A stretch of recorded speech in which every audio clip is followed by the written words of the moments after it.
Twitter failed again. Right. It's okay. That's fine.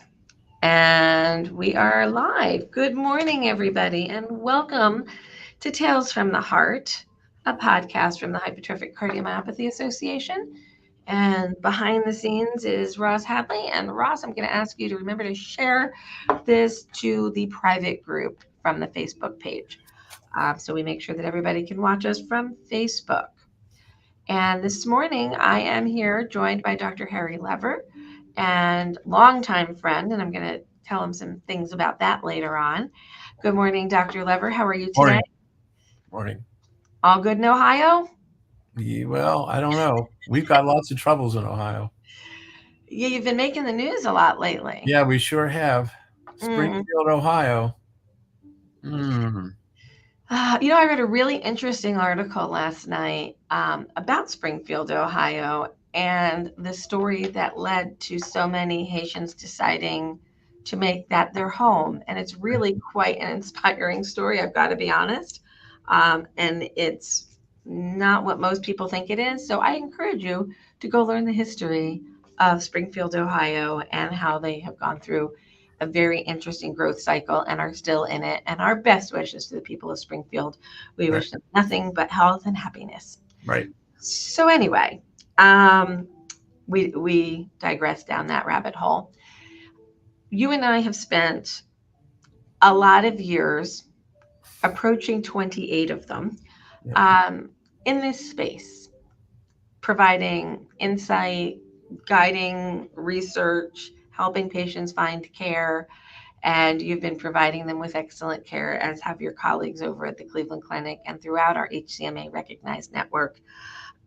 We've done some amazing things. But I'm going to tell you what I have found and what will soon be available, at least in snippets.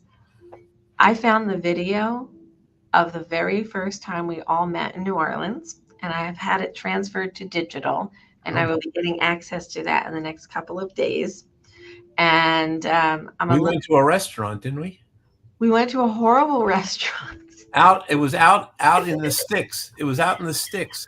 Okay, so history lesson for those interested and how things normally work in our space. Kind of interesting. We typically invite physicians or members of industry or whatever to get to know you, and you buy them dinner or you host an event and they come. Well, I didn't have any money and I didn't have any infrastructure. And I said, I'll make the reservations. You guys are all paying for yourself, but please come. And you and Barry and Cricket Sideman. Right. Bill McKenna was there. Was Bill McKenna there? Who? Bill McKenna? Bill McKenna. I don't remember that. I'm not sure if he was there or not, but I think Mark Sherrod was there. There was this core of these early HCM, think tank type people. And Chuck Morrell, shout out to Holly Morrell, his daughter, he brought the video camera. And we set up a video, and it was like a handheld video camera in 1996 or 7. So it was 96, end of 96. End of 96, because it was November the 5th or 6th or something like that. So we have the video, and I will soon be putting clips together of the history of the HCMA told in video, and you're going to see some of your favorite docs and yours truly with very different hairstyles and colors. And it was a long, long time ago. Yeah. So as we enter septal reduction September, or as we're in it, and I think back of the history that you and I share with understanding the role of myectomy and how important it was early on, and then how dual chamber pacing came in and went away, and alcohol ablation came in and took its proper place. Right. And now we're dealing with myosin inhibitors.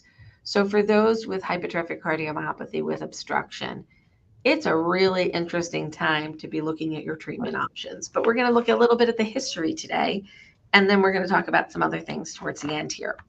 So, Harry, do you believe that there are certain anatomies that lend itself better to being really helpful for myectomy, and for some, nearly curing their symptoms? I don't want to use the cure word, but what have you seen in patients who've had myectomy? things. It all has to do with, how thick the septum is, where the septal thickness is. If you have proximal septal hypertrophy, a myectomy will work well. We've also learned that, things like apical hokum, that doesn't work very well. But we've also come to learn that the mitral valve is very important.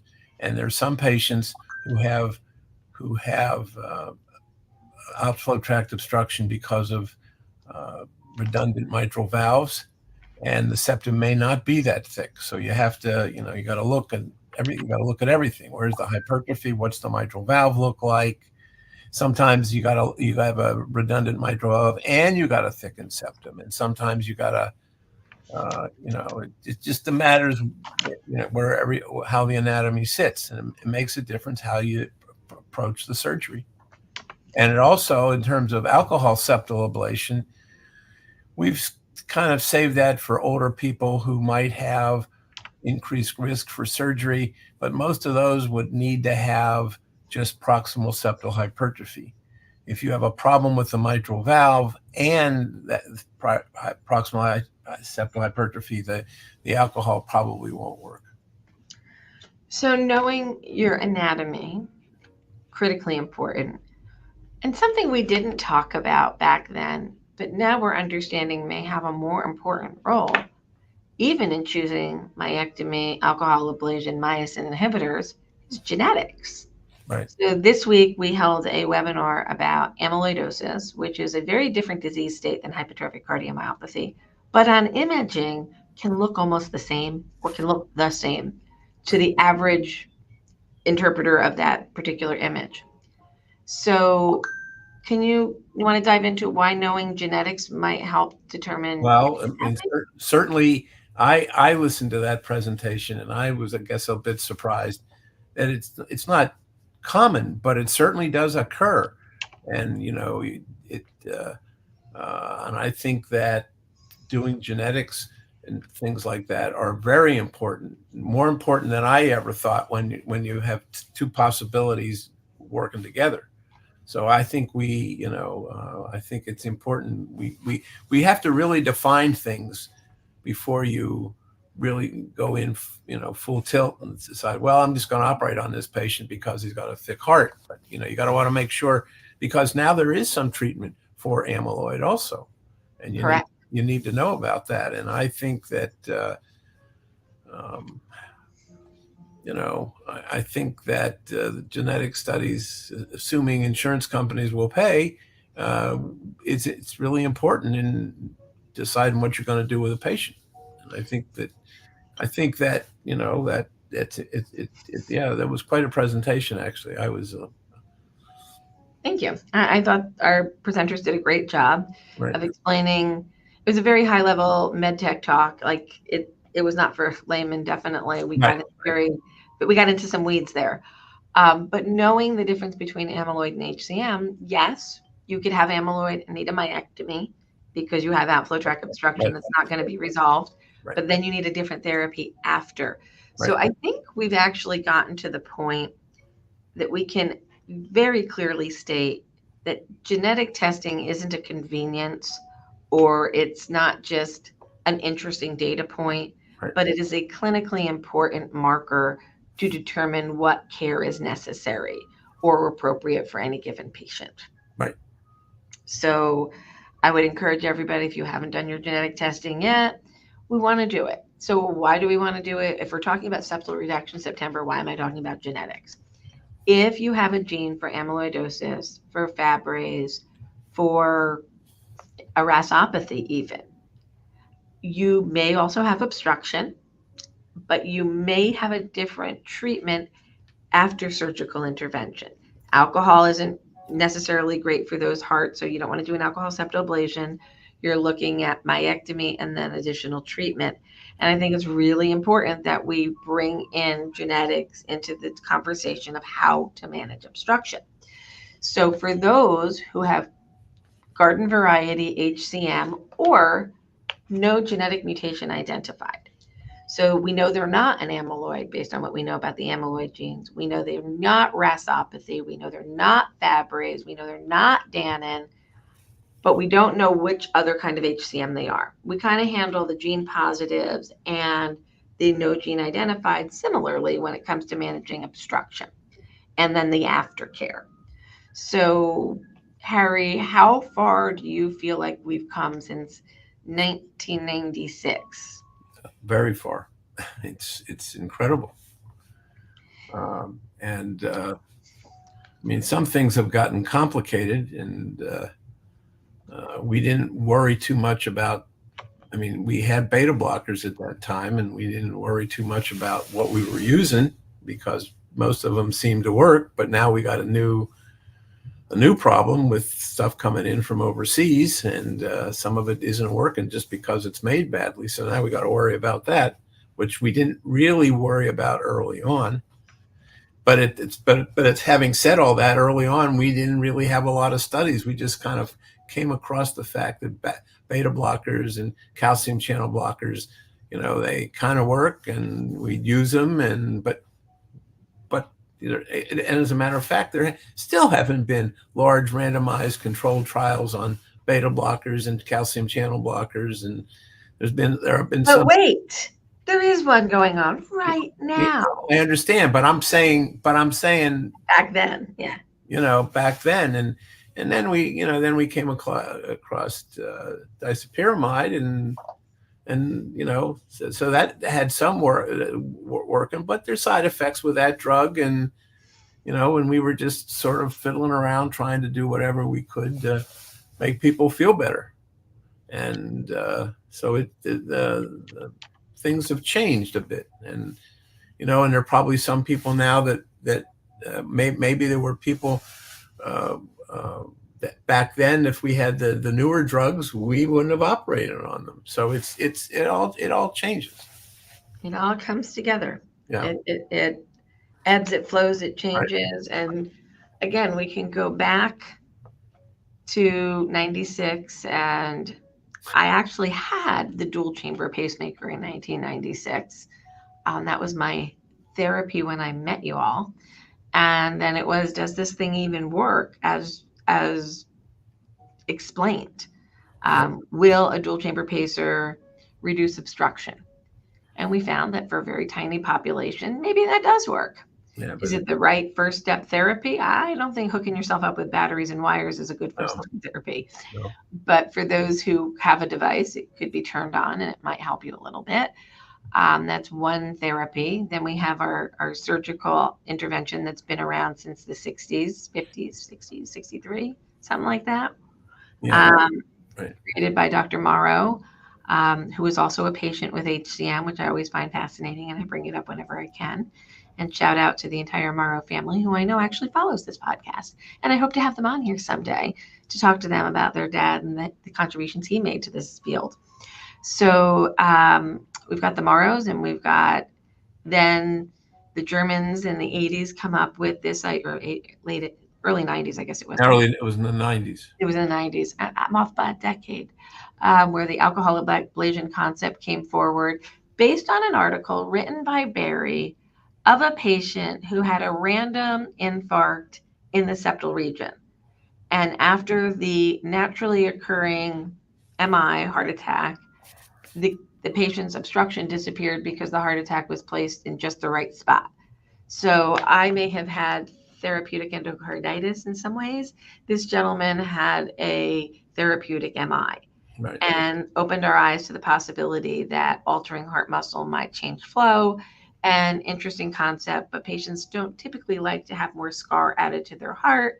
And for younger patients, that can prove problematic over time. So then we enter the generation of myosin inhibitors, really. Right. There was a gap where there was nothing new coming, but then we have myosin inhibitors. And we've got one on market, one coming to the FDA's attention shortly. And then the next generation past that is being developed, and it's just out of a phase 1 trial right now. So did you ever think you'd see so much interest from pharma on little old HCM?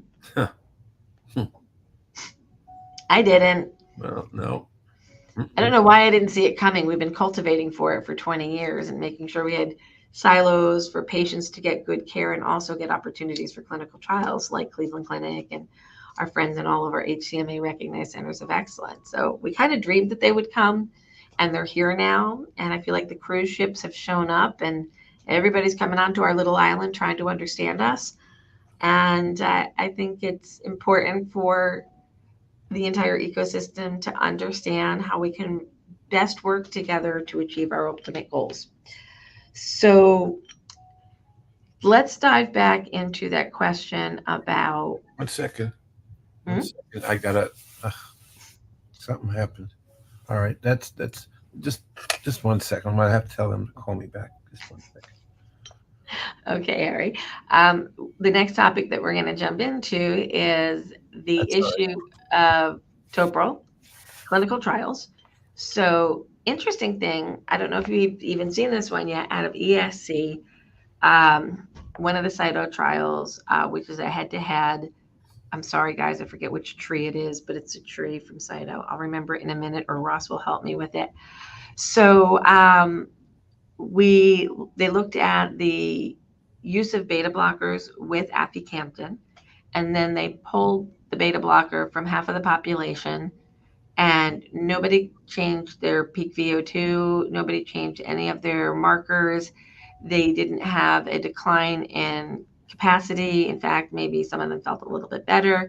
There was no statistically significant change removing a beta blocker once you're treated with a myosin inhibitor, which is super interesting that maybe we aren't as reliant, we don't need them as much, or maybe we do. Maybe some people will turn out to have a deeper need for a beta blocker. But it's looking like the myosin inhibitors are doing as well, if not better, than beta blocker therapy. So we'll know more data soon, but it looks promising. But you and I have talked for a long time about which beta blocker, which manufacturer, where did it come from? And we were trying to arrange for this to happen today, but he was too busy. You and I are going to be joined in this podcast by a dear friend of both of ours, David Light. You want to talk a little bit about who David is and what he does, Harry? Yeah, it's very interesting how I met him.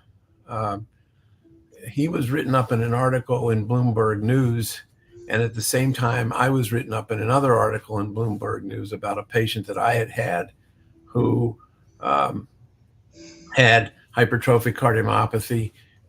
He was really a sick guy, had lung disease, kidney disease, and we operated on him, got him through the surgery, and all of a sudden, about 3 years later, went into heart failure.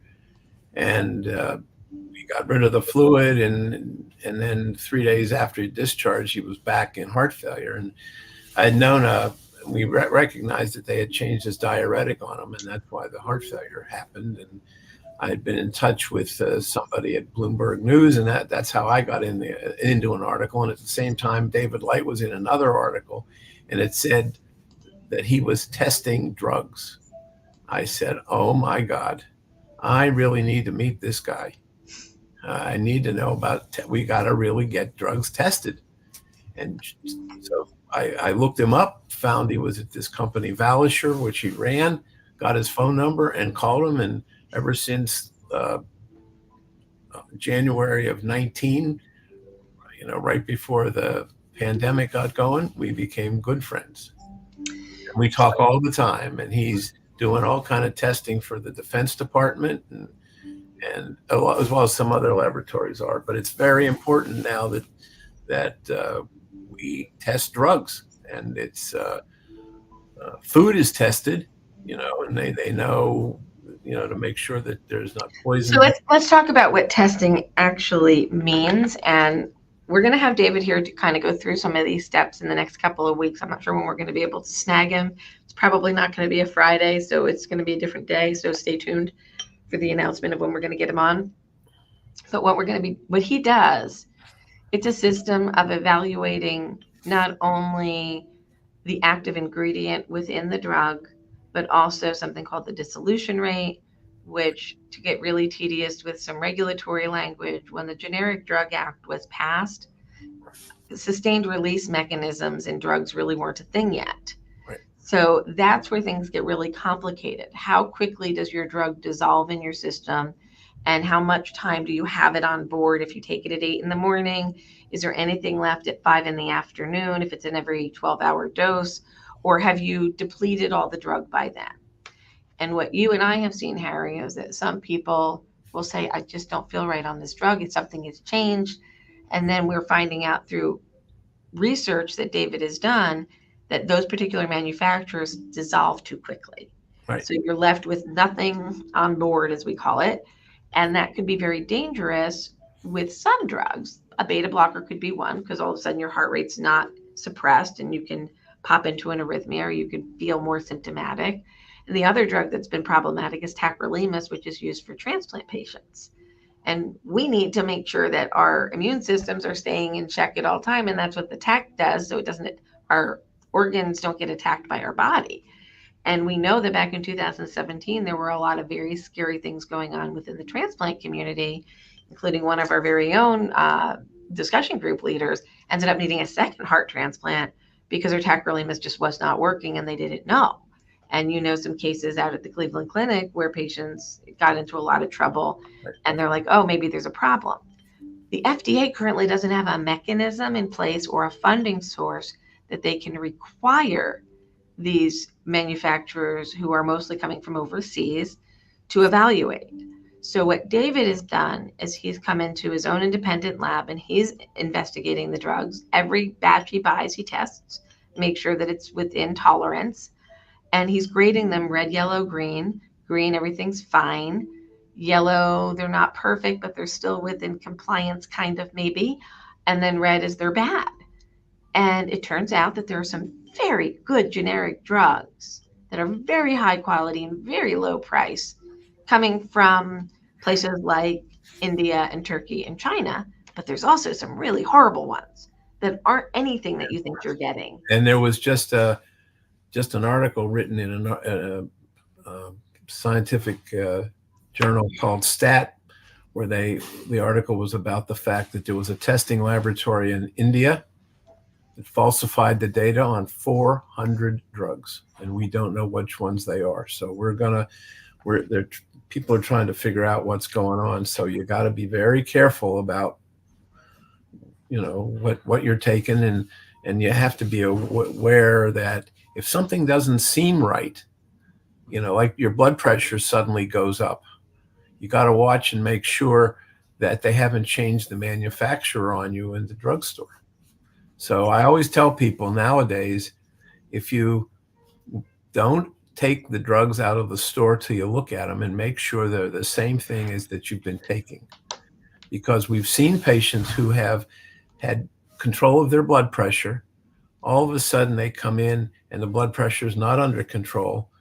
And we looked and we found that the manufacturer had been changed. So you've got to be careful about that. And everything has to, I think we're going to have to get to the point that every batch of drugs that is sold is going to need to be tested. So we make sure that it's okay. And I will say, as somebody who tries to be optimistic, even in pessimistic situations, this is an opportunity for these bad generic manufacturers to become good generic manufacturers. Right. We'll let them know that there's a problem and they have the opportunity to fix it or get out of the market. Right. We're not going to buy dangerous or low dosed or high dosed medication. We need to trust what's in the bottle. Right. And the way we're going to do that is talking about it and finding ways to change. The current regulatory system isn't working for us in this space. Nope. We need a change. It is recognized that the Department of Defense said, hey, this is a problem. And that's what we're going to talk about in the next podcast with David. Maybe not the next podcast, but an upcoming podcast with David about how the DOD came in and said, we want to do something. And how there is a bill in front of the Senate right now to do the same thing for the VA. And if our Department of Defense and our Veterans Administration they're doing the research to find the quality issues, then great. Let's take their learnings and bring it to all Americans. And let's do it in a constructive way. Let's find solutions to the problem. I think enough of us are aware of it now. And we did a survey. I dropped the link below. I'm still looking for another about 100 people to take our survey. So We have 813 respondents right now. I'd like to get to 1,000.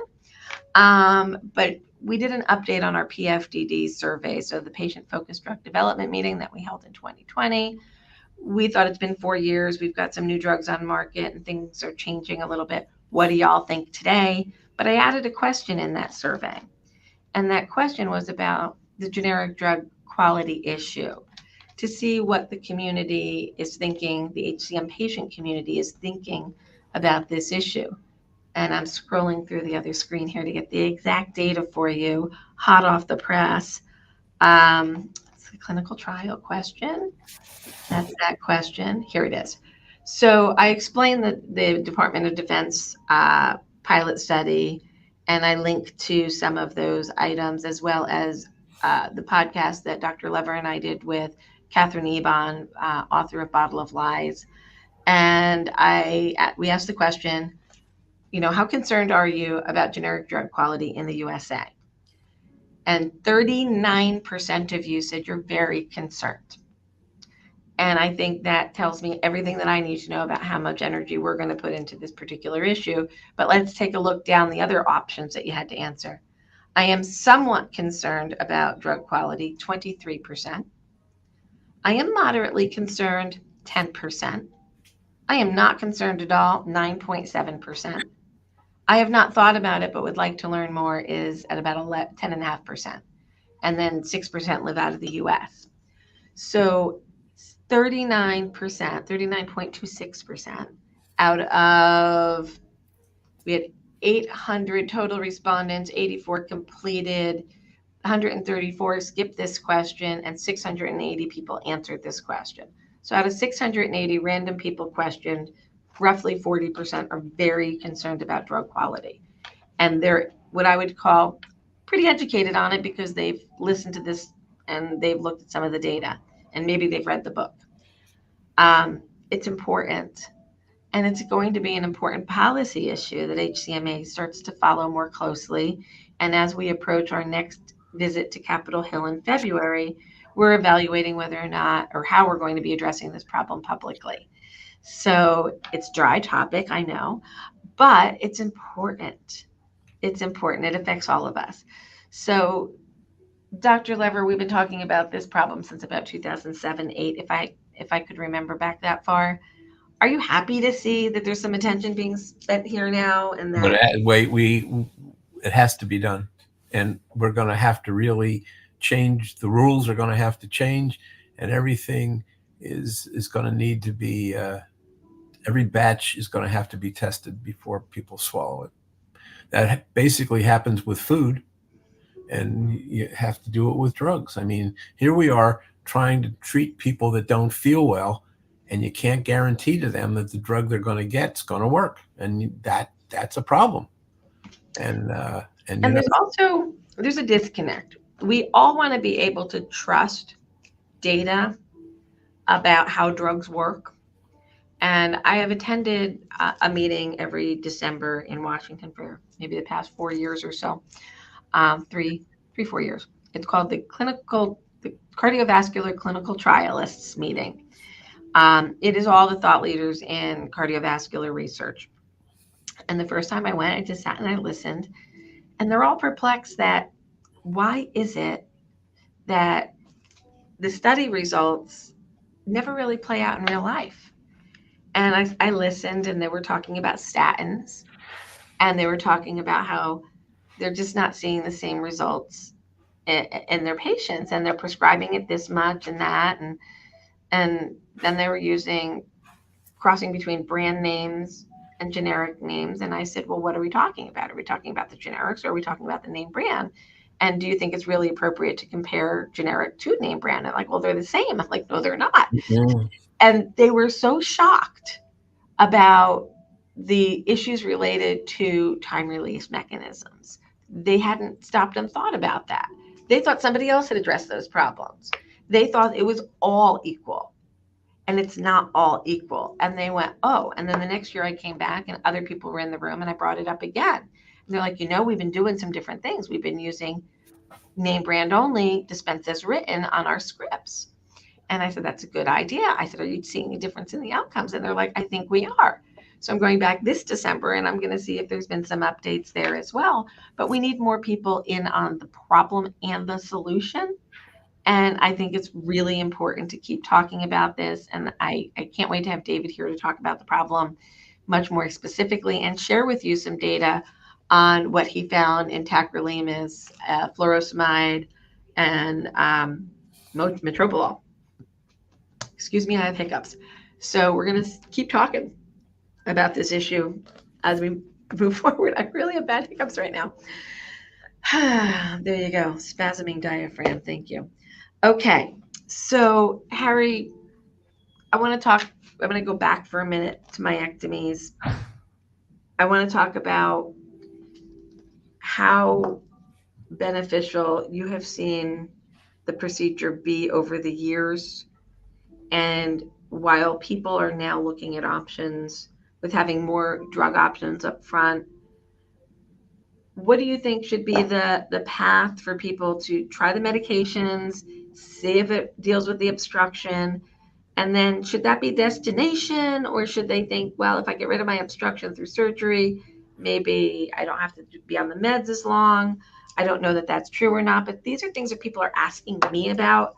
Like, what do I do first? I don't think I think we still need some more information to decide that. And I think that we probably have started doing a few less surgeries than we've done.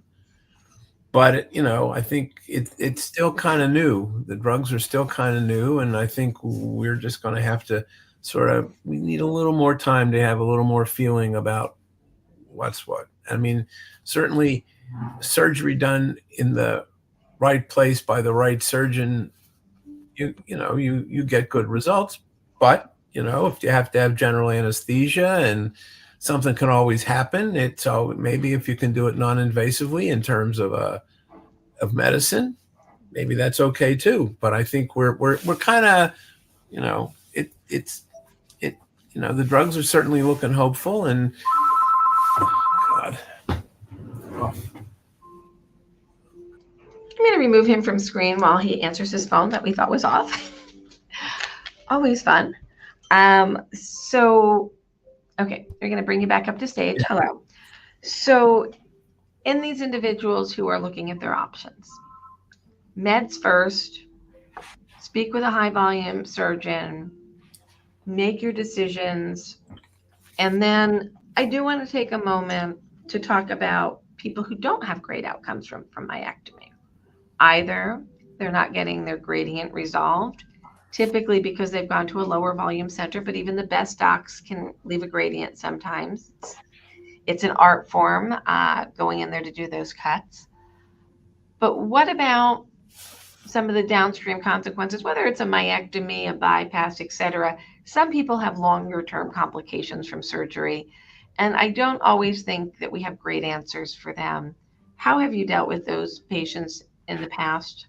Well, I think, I guess in the past, we didn't have these other new drugs. So we used combination of beta blockers and calcium channel blockers, cardizem CD and metoprolol, and in some patients we've used disopyramide, if necessary. But that has side effects too, particularly in men with the prostate. So it just, when you run into a problem, you try to figure out what you can do for the patient that's having the problem. And, that's what happens. I mean, that's what happens in healthcare. Everything isn't perfect. Nothing in life is perfect. Exactly. And you just try to do the best you can. And so I want to bring up something a bit specific, but without any names or institutions. And I've seen it a couple of times over the years, and I know somebody's struggling with this right now, and that is chronic pain after a myectomy. So much so that we're being treated with drugs in the classification of, like gabapentin and other pain medications long term. What would your advice be to somebody who's got long-term pain, and we're not dealing with the cardiac issue any longer. We're dealing with the rest of the body. And the pain is so intense that they're on very strong pain medications for the rest of their lives potentially. Are there other strategies that might be useful? Oh, there are people who specialize in treating pain, and I see somebody like that. But even then, even with pain, what we think is good drugs with pain therapy, you got to be careful that what you're taking is really something that's working. I mean, it may be the medicine you're taking to relieve the pain isn't working, and you got to be careful about that. But again, there are people who specialize in treating pain, and I think that would be something to look at. Fantastic. Okay. And for those of you who haven't gotten to your optimal health yet, I cannot state enough or more frequently how important it is to check in with a high volume center of excellence. There are what I would call mid-range programs in a lot of different areas now. But if you're struggling and you're not getting the answers at a mid-range program, not the top surgical programs, and there's about 5 or 6 that I would put in that classification that are 50 plus myectomies a year or better, go to one of those programs. If you have financial difficulty getting there, the Lori Fund can provide up to $600, which is typically enough for a plane ticket and a night in a hotel in these cities. So if we can get you to a center for a deeper evaluation, we are more than happy to assist you with those types of issues. And we have had some really amazing philanthropy in the space of the Lori Fund, and we have already given out 15 scholarships, and we have many more to give out. If you financially qualify, we'll help you, and we have some new partners that might even be able to provide some additional financial support for some families. So if you are struggling financially, please reach out to the HCMA.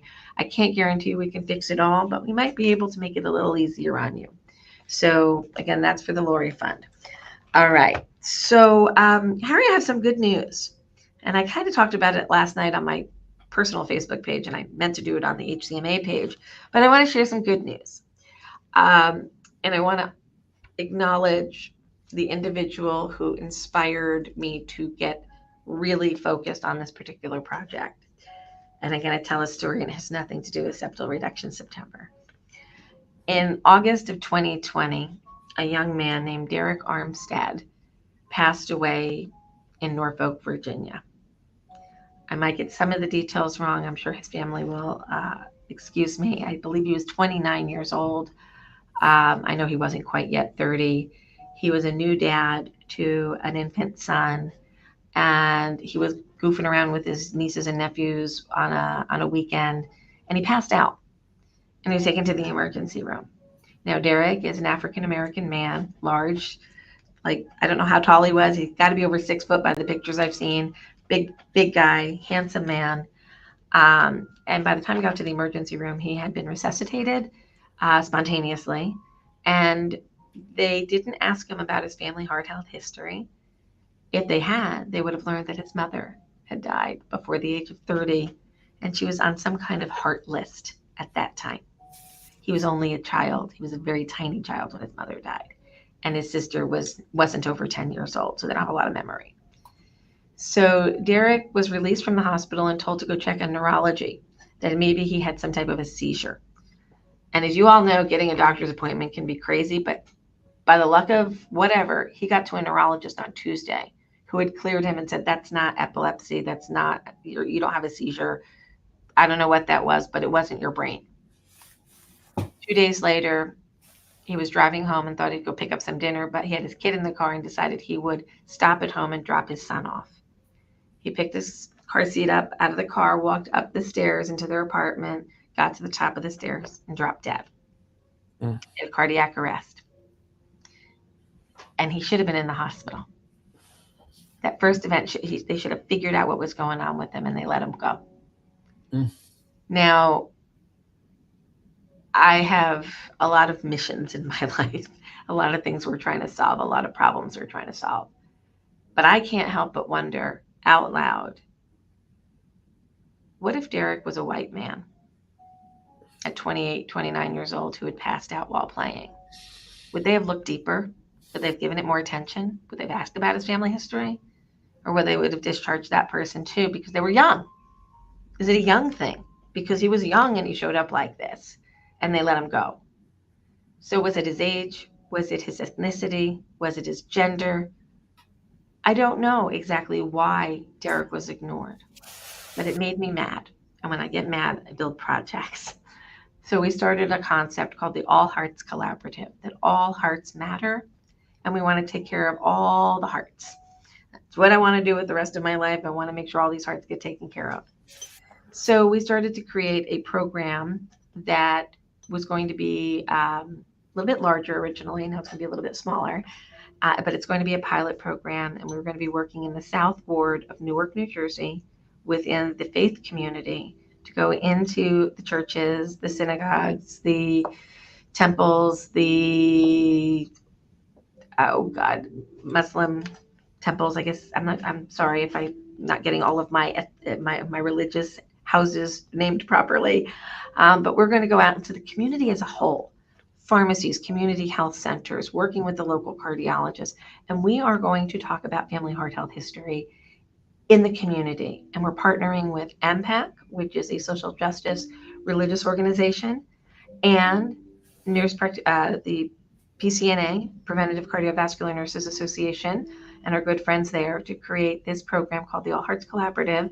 And on Tuesday, we were notified that we will be receiving the funding that we were needing to make this a reality. So thank you to our partners at New Jersey Health Foundation for believing in us. This will be our first community outreach program of this type, and we are going to hopefully get into this community and help people understand why heart health history is important, and provide specific education on HCM, amyloidosis, and uncontrolled hypertension. And we've got the money committed from New Jersey Health Foundation, as well as partners from Cytokinetics, Bridge Bio, oh my goodness, I'm going to forget somebody here, Pfizer, and somebody else. It'll all be on the website and in the announcements, and the press release will be out in the next couple of days. We officially start the project on October 1st, and it is our first big push to really make a difference in health equity and diagnosis. So we're building a new kind of a thing, Harry. What do you think? I think that's a good idea. We're glad the funders thought so too. So it all comes from an inspiration point, and it's not as if there haven't been other individuals from the African American, Black community that have been delayed in diagnosis or have been lost. We know that when we're dealing with the loss of a young athlete, it is most often a Black male who will die from HCM undiagnosed. So we must change this. We must start talking about it in all communities, from people of all colors. I'm also really excited that we've been doing a little bit more work with the organization ABC, which is the Association of Black Cardiologists, and our good friend down in Marietta, Georgia, who you're going to be hearing a lot about soon too, at Wellstar. She is a rising star in the field of HCM and amyloid, and happens to be a very educated and wonderful Black woman. So we're bringing diversity into our care model, because if people see themselves and those who are treating them, they're more likely to go for care.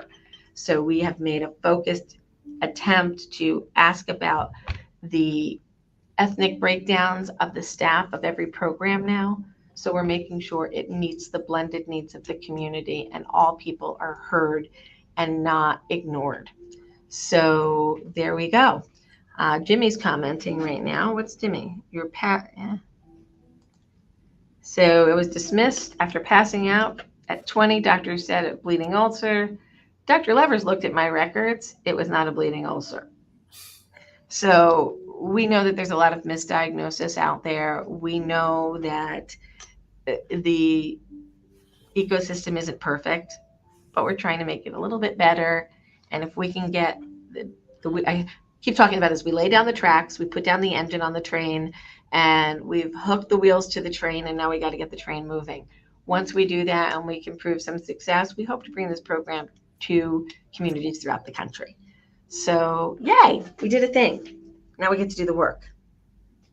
So I did that announcement. Next thing, next weekend for the medical community that's going to be attending HSFA, we also have the HCM Society meeting and HSFA that are going to take place in Atlanta.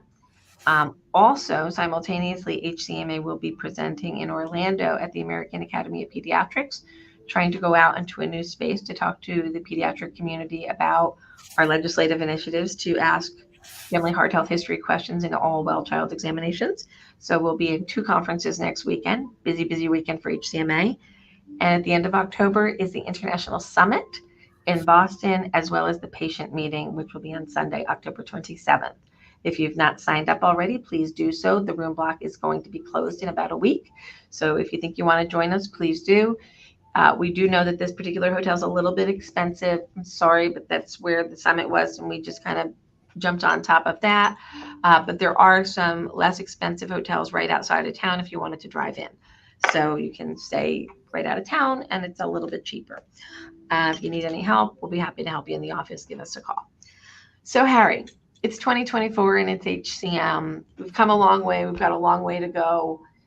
We've got some problems to solve with our drug quality. But I think we are finally getting some focus on how to address these problems. We've got the right partners. And now it's our time to bring it to the top level of our ecosystem in terms of policy, which is Washington, D.C. We're hoping to be back on the ground this February with another Hill Day. If you're interested in joining us for that, stay tuned for announcements of how you can get involved. But I think it's time that we really demand the change that we as patients need. This isn't political, it's policy. It's bipartisan. We all have hearts. We all want equitable care, and we all want to know what's in the pills that we're putting into our body. I think that's critically important, and I'm really happy that we're finally getting some mechanisms in which we can make a difference. The Senate bill to do the VA program is a really good start. It has nothing to do with us individually. It's just a really good policy to find out what drugs we're giving our veterans. I think that's important. What do you think, Harry? Are we in a good place? Yeah, I think it's extraordinarily important. And, I've been living with this problem for quite some time and recognizing that there are problems and it's got to be fixed. We cannot continue doing what we're doing. And whether part of this is going to have to be restructuring of the FDA or something, but it all has to be worked out in such a way that we know that what we're swallowing works. And that should be obvious to lots of people, when you see that there are problems. I think we have, by virtue of being Americans, we tend to fist pound a lot and want to change things. We're a changed society until we get into our infrastructure. And we're like, no, the FDA is the FDA. It runs the way it runs, and they can't change it. It's just the FDA. I don't believe that. I believe when there's common sense change that should happen because the world is changing around us, we can make those changes. They don't have to be contentious and all political. Nope. We should give the people the space to do the work that needs to be done. Food and Drug Administration. How the hell is anybody supposed to organize those two massive things in our lives? Everybody eats, and a lot of us take drugs. So maybe it needs to be split. Maybe food needs to be handled one way, and drugs and vitamins and supplements and the things that aren't regulated now, maybe they should be. Don't know. Just throwing some ideas out there. But I think it's a lot to ask of the FDA. They're not perfect.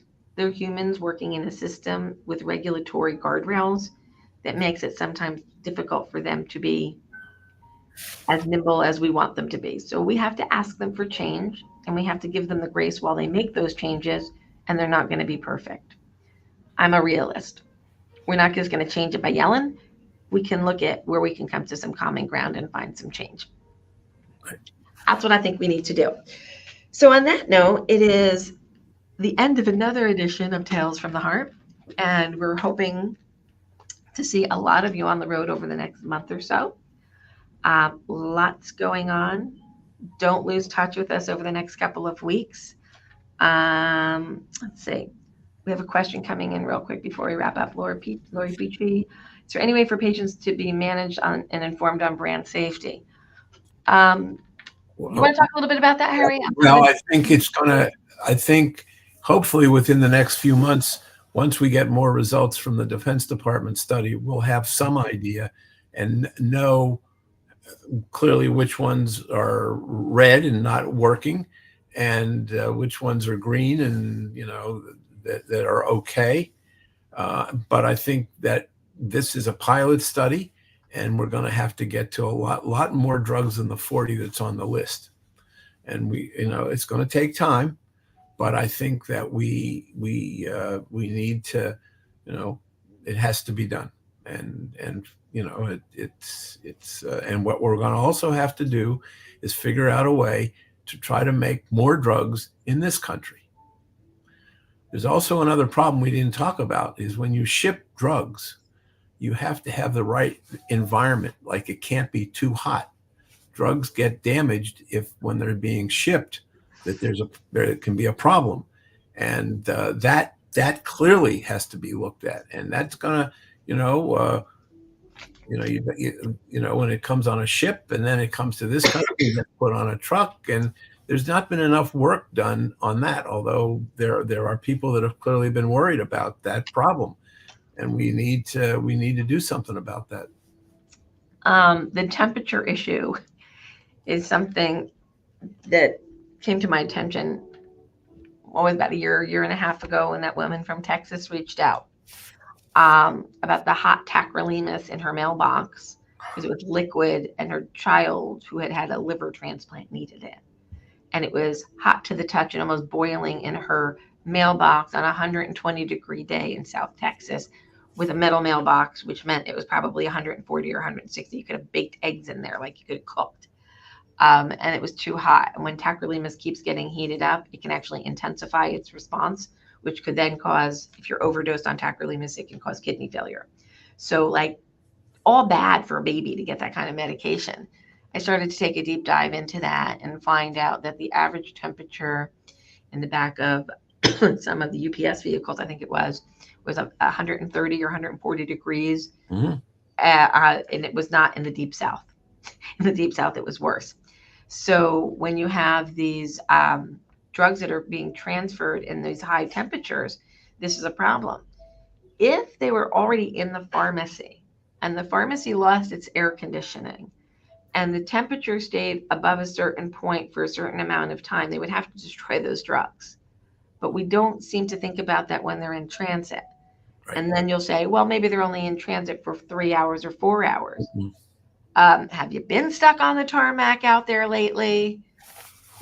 There's a lot of things that just sit out on tarmacs for hours and hours and hours. And then you're flying, and then you're going to another tarmac. So what happens with these fluctuations in heat? I don't think we're paying enough attention to it. No, absolutely not. And it's gonna cost money, but they're gonna have to figure out ways to do better shipping of this kind of stuff. That's a huge problem that must be fixed. I'm not quite sure how we're going to get there, but I know we need to do it. That's right. We definitely need to do it. All right, Lori, that was a really great question. Jimmy, all your medications you're saying are from overseas. That might be fine. The data shows that there's a lot of good generic manufacturers overseas. I don't want to turn this into, our country versus theirs. Within India, there are really good manufacturers doing good work, and we appreciate them. And in Turkey, there are some. And in China, there are some. But there are bad actors in all. And the bad actors need to be pulled out. They have to be given an opportunity to take corrective action. And if they can't sell their drugs to Americans. I literally just broke my pen as I said that. This is how passionate I am about this. I broke a pen. But we need to make sure that our patients, our clients, our family members, ourselves are getting drugs that are safe. And I think that one thing to realize is, or a couple of things to realize is, if you suddenly don't feel well, one thing can be that you got sicker, or they changed the medicine on you. And I think you got to look at it from that point of view. You got to look and see, has the medicine been changed? Did they change the manufacturer? Because that's a possible thing that could have happened. But also you could be feeling worse. So that's why all these factors have to be looked at. I got a phone call, I don't know if it was a phone call or a message of some sort, because they come from all kinds of places now, from a longtime patient member. And she said, something's different. I said, did you refill your meds lately? She said, actually, yeah, last week. I said, when did you start feeling bad? Last week. I said, check your manufacturer. I got a note back a couple days later. Bingo, that was the problem. So don't panic if you're not feeling well. Stop and think. What has changed? Talk to your team. And off we go on the next adventure.